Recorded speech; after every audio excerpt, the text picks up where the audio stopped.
Hey guys, thank you so much and welcome to the Game Your Future podcast, where we help gamers realize their full potential. And today, joined by a special guest, Barrett Young, who Barrett is a CPA and business owner in the Maryland area. And he's leading a team of 15 with his partner, and wanted to talk to him a little bit about improvisation today. So, Barrett, welcome. How are you doing? I'm doing all right, Daniel. Thanks for having me on the show. Absolutely. So, tell us a little bit more about yourself and kind of how, maybe even how you got into gaming. Uh, I was born into gaming. No, it's funny. My parents bought an Atari 3000 for their wedding gift to each other. So, I mean, Nice. yeah, I've been in gaming my whole life. I'm a business owner, been in public accounting for about 18 years now. I started in 2006 after a short 4 years in the Marines.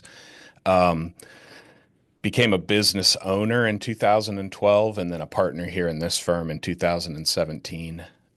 Gaming has always just been along for the ride. You know, in the 90s, it wasn't as cool as it was now, but I started, I think, early days with the really big fun ones, Command and Conquer, Warcraft, Diablo 2, StarCraft, a bunch of Blizzard games there Played in the all those. Oh, repertoire. yeah, I love those. Yep. Yeah. And then something shifted I saw in the early 2000s. We were in the barracks and there were a handful of us that would game, but it wasn't really popular. And then, Xbox and PlayStation 3, I guess at the time, started taking off with like the Madden and the sports games and stuff like that. And then everybody was a gamer, and it was like, whoa, it's not something I have to hide anymore. And so I started having Yep. conversations with people about like Warhammer 40K and getting into role-playing games and stuff like that. And I'm like, whoa, this is wild. Yeah, absolutely.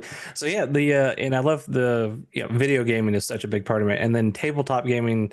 So I know I haven't been as much into my personal journey. I know my brother does play 40K too, so I know about 40K and I've definitely seen some stuff. He's very big into that. It has like three different armies too. It's crazy. But one of the things I know you mentioned to me separately is the this idea of improvisation. And I think did you say you were also into D&D, right? The Dungeons and Dragons? Star Wars role-playing game Star Wars role playing. primarily. Okay. So Would similar kind of tabletop pen and paper.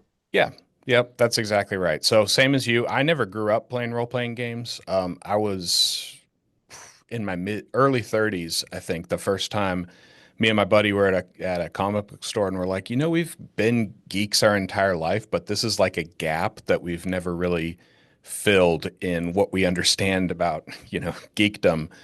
And we talked to one of the people working the store, and we saw this Star Wars role-playing game beginner set that they had boxed set. And I think this was right after episode 7 had come out, so Mhm. Star Wars hype was still pretty big, um, and so we're like, this says beginner set. Can you really take this and learn everything that you need to do? And they said, yeah, it's supposed to teach you how to be a game master and a player all in this Hmm. box set. So Nice. that was 2017. I volunteered to be the game master at that point, having never played a game myself. I just started working from the box and had a group of 4 or 5 buddies, and we would just get together once a month and taught ourselves how to play role-playing games. So that's been 8 years now, and I've branched into other more complicated systems like Pathfinder, and Mm. yeah, it's been a complete journey for me. So it's been really interesting. That's awesome. And then how has the improvisation that you learned from doing the Star Wars RPG, how has that I guess helped you not only just because I think you said you developed this improvisation skill, right, by playing this game. And then, yeah, it was that like part of that journey. And then how does that translate outside of the game?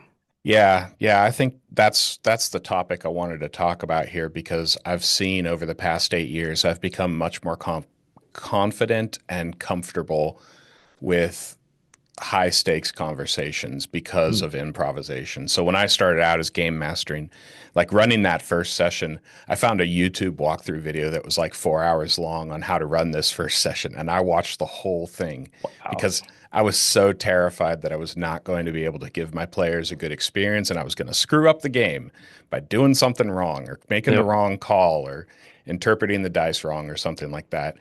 And probably for like the first almost a year of playing, like I would prep Like I needed to do once a month because I would spend like 3 weeks prepping for that next session. And it was the whole idea of like the sandbox versus the on rails, you know, which one's a more fun player experience. You can have a really tight story and you get wrapped up into it as a DM, but your players don't have much agency and much choice in that story versus one where you just do no prep and you come in and they make all the choices and it doesn't really go anywhere. So, just under a year into that, one of my best friends and one of the players who really took it seriously with me came to me and he's like, "This isn't fun for us, and Hmm. you're like negating our decisions and you're redirecting stories the way you've already planned it out." Because I had like second and third and fourth sessions planned at this point. And so I learned through that I'm a player too. I was also getting very burned out, and that's very common for game mastering to Yeah. get burned out. Like I carry the weight of the entire session on my shoulders, and they're just there to say yes or no kind of thing. And so I had to learn how to, I think improv in a professional setting is knowing your content very well and then being able to react and respond to the other person in the conversation. And I think that Okay. that's how it applies to a business realm. So you're kind of saying that as far as that kind of reaction to others and kind of incorporating what they're doing, and as opposed to just putting blinders on, I guess is the saying, and just saying like, well, I'm just going to go this path, screw what other people think, or screw what other departments or whatever they're doing, right? You kind of you're siloed, right? Maybe is the business term where you're like, my metric is the only thing that matters. Screw the rest of the business. This is what I'm working on. Yeah, this is the way we have to go. This is the only correct answer, the only direction. In my role, being in a small firm, I'm one of two partners. I'm also the marketing partner within the company, and so I'm responsible for the proposals for the clients and also closing the deals and everything like that. And those conversations are not just here's the deal, take it or leave it kind of thing all the time. There's a lot of back and forth of, well, what if we change this or what if we do that? And that's improv. That's thinking quick on your feet. You can't say, well, let me come back to you in 3 days with an answer. It's like right there Yeah, in the room as it's happening. And that's what that's great. improv is conveying confidence and conveying that you're prepared while also responding and adjusting on the fly. Yeah. And do you have, if you're willing to share, like an example or a story that where you've taken that improvisation and had to make those kind of split second decisions or within the same hour to actually get the result that you were looking for? Yeah. I won't share a client story, but just with team members, especially Hmm. having a team of employees, every time we do not just like annual reviews, but just, how are you doing? How are things going? Checking in on you. You get thrown some like off the wall stuff and you have to maintain composure and you have to just respond to it. And so, we've had situations where team members were like, I'm not happy. I am looking somewhere else to go. And so we've had to respond to them without getting heated because you've invested a lot of time and love into these team members to figure out what is their motivation behind where they're going and why they're making these decisions and what do I need to do in order to sometimes convince them to stay or to say you know what, you're right.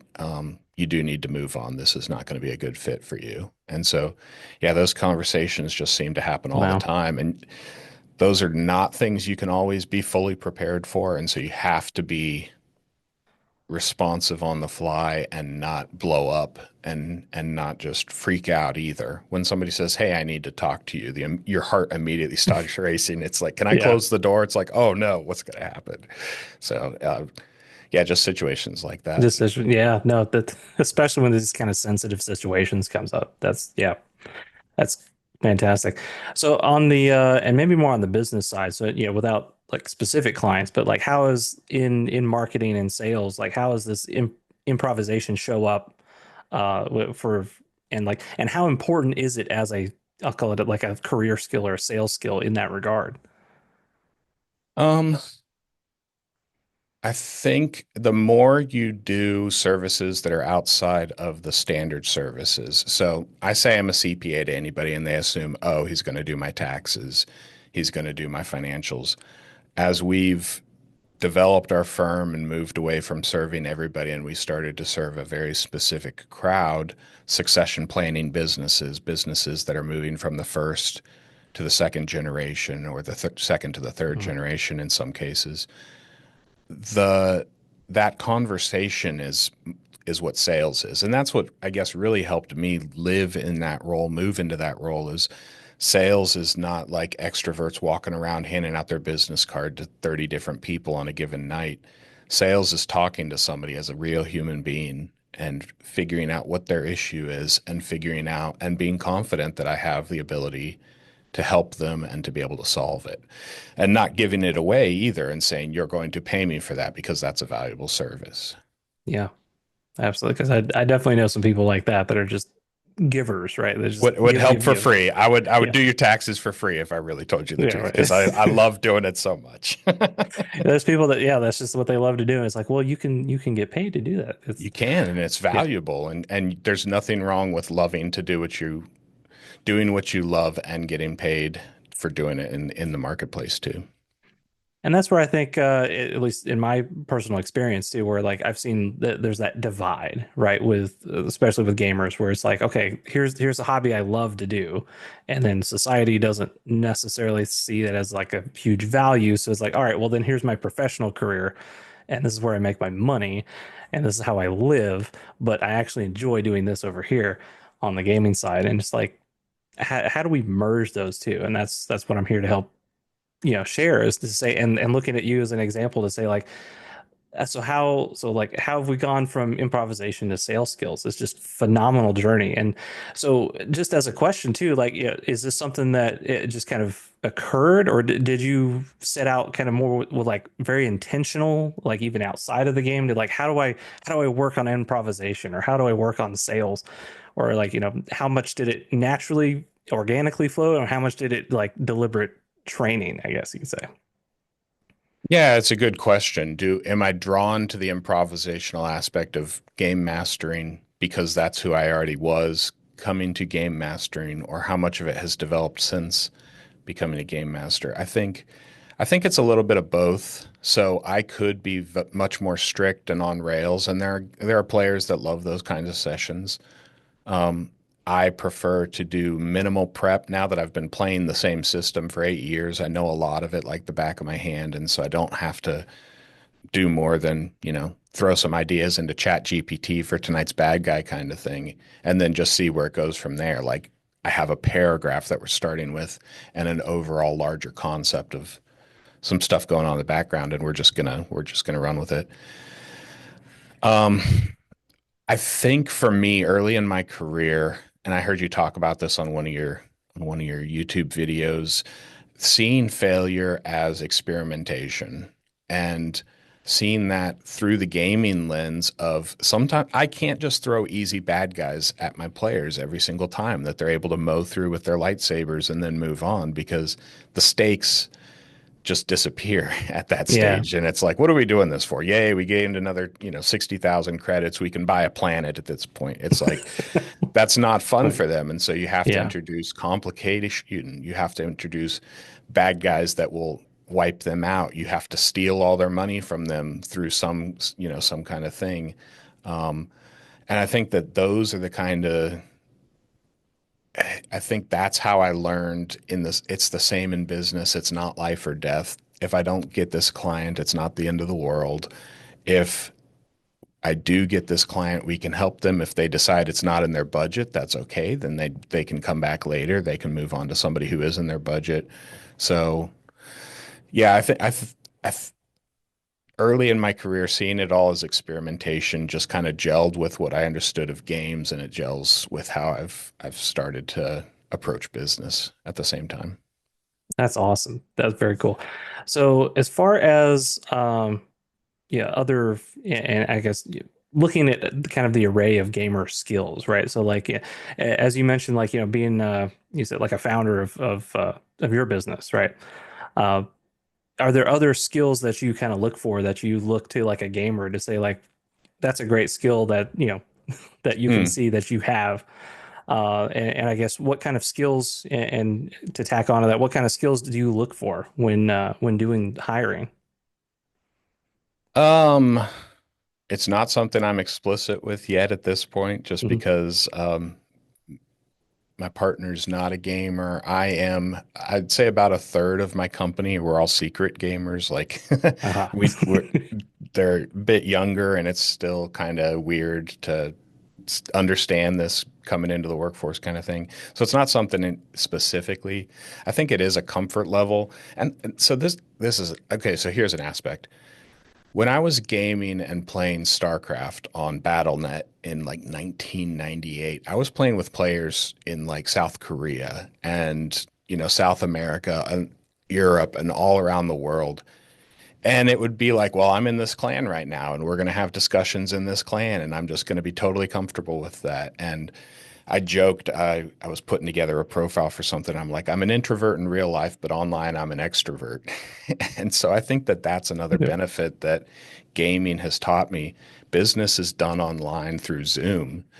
And it's so much easier to talk to somebody, to get in a room with strangers when there is this like barrier between us, the webcams, that would take a lot longer. I've learned, after 20 years, how to be more comfortable in person with people too, but I still don't enjoy walking into a room of 80 strangers at a meetup event and trying to figure out how to meet most of them. I might find like two or three people, have an awesome conversation with them and Right. call that a win. So yeah, I just think the ability to walk into new situations and adapt and meet people from all different walks of life is a benefit that gamers would have too. That's awesome. Yep. Totally resonate with that too, because I think a lot of the gamers usually, but I mean there are a lot of us, but there's a tendency more towards like the introversion as far as like not wanting to do the big meetups and stuff, and having that kind of connection online is much more natural, I guess, easier for us too. But yeah, I'm definitely one of the people that like I consider myself an extrovert, but I'm probably like the most introverted of the extroverts, if that makes sense. So yeah, if we yeah, like the same thing, like I can find the two or three people in a big 100-person group to be like, all right, those are my people. Like I don't care about Mhm. the other 98. Yeah. So, My wife is more introverted than I am, so she would call me the extrovert in the relationship, and I'm like, yep. I'm a sociable extroverted introvert. Aha. So the opposite of what you got There you going go. on. Well, this has been fantastic. So I just wanted to kind of wrap up here and had a real quick question for you. Mhm. Where can people find out more and learn about yourself? Yeah, so I also run a podcast. Started it about 7 months ago, back in the summer. It's called the Art of Succession podcast. It's on our YouTube channel at gwcpas.com. It's a podcast, a YouTube channel, and our entire firm is focused on those succession stage businesses, multi-generational businesses, either family or also just like mentor, selling the company to a key employee. So I have guests on every 2 weeks, twice a month, talking about their own succession stories, buying businesses that they didn't themselves start. Wow, very cool. And then I'm And also then on one, LinkedIn. So anybody who yep, wants to connect with me personally, I'm on LinkedIn. and on LinkedIn. Perfect. And one final question for you before I let you go. What is your favorite video game? Oh man. Um, for the majority of my life, I would have said Final Fantasy VII because PlayStation 1, Final Fantasy VII, that storyline was just, instrumental. I did not play video games for a long time in the early 2000s. I had Mhm. little kids, didn't have a lot of time. 5 years ago or so, I bought a PlayStation 4 and played The Last of Us. Ah, And The Last of Us instantly became my all-time favorite video game. And it's very much a on rails, not a improvisation video game, but yeah, just the story that it told in that first game. I was blown away by it, and I absolutely fell in love with it. So awesome. I love those choices. Very good. Final Fantasy definitely near and dear to my heart too. So that's great. So thank you so much, Barrett. Thank you for joining us. And if you guys are looking to level up your careers, definitely check out what I can do on the coaching side of it for you. Dragonmorexp.com. Check it out. You'll start your journey to unlocking your full potential. Guys, thank you so much for watching. Stay awesome, and I'll see you in the next one.